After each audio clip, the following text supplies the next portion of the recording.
চলে এলাম বন্ধু বিকালবেলায়। আজকের এই সুন্দর একটা বিকেলে একটা পেয়ারা গাছের ছবি আপনারা দেখতে পাচ্ছেন। এই পেয়ারা গাছটি ঠিক উপরে দেখুন আম গাছ, মনে হচ্ছে যেন দুটোই একসাথে বেড়ে উঠছে, কিন্তু না, আম গাছটি পাশে আছে, পেয়ারা গাছটিও তার পাশে আছে, পাশাপাশি আছে। এগুলি প্রথমে আম গাছটির জন্ম হয় এবং সেই আম গাছটি ধীরে ধীরে ধীরে ধীরে বড় হতে থাকে এবং পেয়ারা গাছটিও তার সাথে সমানভাবে পাল্লা দিয়ে বড় হতে থাকে। হঠাৎ দেখলাম যে দুটি যদি একসাথে সমানভাবে বড় হতে থাকে তাহলে এরা কম্পিটিশান করবে।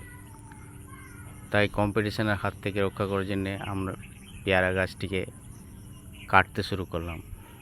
একে এমনভাবে ছাঁট করলাম যে আম গাছটির থেকে অনেক নিচে হয়ে গেল, সুন্দর সুন্দর পেয়ারা ধরে।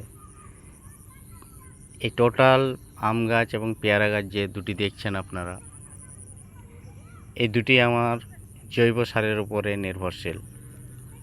তাই আমি প্রত্যেকটা ভিডিও চাই যে জৈব সারের উপরে গাছ কতটা সতেজ থাকে। এই যে পেয়ারা গাছটি দেখুন, তার পাতাগুলি কত সতেজ, কত সুন্দর। আম গাছটিরও পাতাগুলো দেখুন কত সুন্দর, কত সতেজ। এক একটা পেয়ারা প্রায় 200 গ্রাম ওজন হয়। এটা দেশি পেয়ারা, খেতে অত্যন্ত মিষ্টি সুস্বাদু একটি ফল। এর আম, এই যে আম দেখছেন, এই আম গাছটি আমার আঁঠির আম গাছ। মাত্র 2.5 বছর বয়সেই আম ধরতে শুরু করেছে। এত সুন্দর আম ধরেছিল এই বছর, এত মিষ্টি সুস্বাদু আম। আমের সাইজটা মোটামুটি এক একটা আম 150 গ্রাম থেকে 200 গ্রাম পিস হয়েছিল এই প্রথম বছর বলে। তাই এই যে গাছগুলি আপনি দেখছেন আপনারা, এই গাছগুলি সবই আমার জৈব সার। আমি কোনো রাসায়নিক সার ব্যবহার করি না। তাই আপনাদের বলবো যে জৈব সারে এত সুন্দর গাছ হয়, জৈব সারের উপরে গুরুত্ব দিন। রাসায়নিক সারকে সম্পূর্ণভাবে নির্মূল যদি নাও করতে পারেন, তো ধীরে ধীরে এর প্রয়োগ কমান এবং জৈব সারের প্রয়োগ বাড়ান। জৈব সার বলতে আমরা সাধারণত আমি ব্যবহার করি গোবর সার। এটা প্রায় 6 মাস 8 মাস পুরনো গোবর সার আমি গাছের গোড়ায় বছরে 2বার কি 3বার দিয়ে দিই, বাস। আর কিছু দেওয়ার দরকার হয় না। এতেই প্রচুর ফল আসে, ফুল আসে, হ্যাঁ, এবং ফলগুলি প্রচণ্ড মিষ্টি হয়, সুস্বাদু ফল।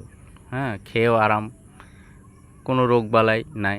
গাছের রোগবালাই দেখুন বর্ষাকাল, কিন্তু খুব একটু পাতায় রোগ ব্যাধি নাই। দু একটা হয়তো চিটোপুটে লেগেছে, সেটা ছেড়ে যাবে, আপনা আপনি ছেড়ে যায়।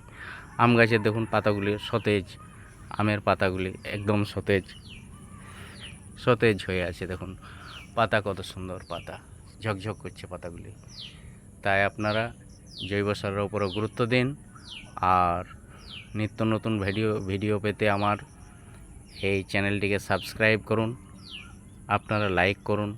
আপনাদের সাবস্ক্রাইবের জন্য আমি নতুন নতুন ভিডিও বানাতে উৎসাহিত হব।